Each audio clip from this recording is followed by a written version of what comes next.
Ijet ya ki wemi khmat MP Chalok Sabha na Meghalaya. Dekut nak kan next ngi wa gi pet ba kham tam ki kertong wa eren do hap yang yoloti ki ya so trik unain ru ko man gas ngi nyaw bot yo tip ki wa job. Chief Electoral Officer CEO ke Meghalaya Dr. BDR Tiwari hawa yiklam magila pathai khobor ne janmet de khana wa iwan ki thap vote hado ipo sanu je janmet de po gan rupau kunde point kunde pa wi percent hawara artli ki parliamentary constituency de patip wa hasilong ki thap vote de po ki cha nyaw pa point 2%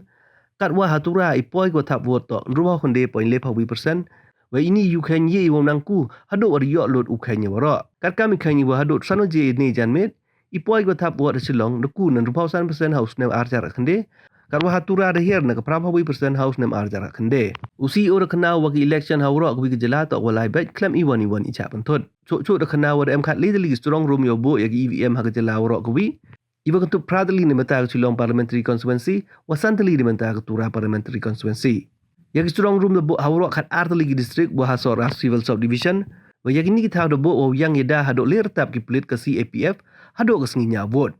hawakili CEO bentik wa kendon model code of conduct upteng go krek kam hado ka snginya vote wa hado wa depan benar kam wi daga election commission of India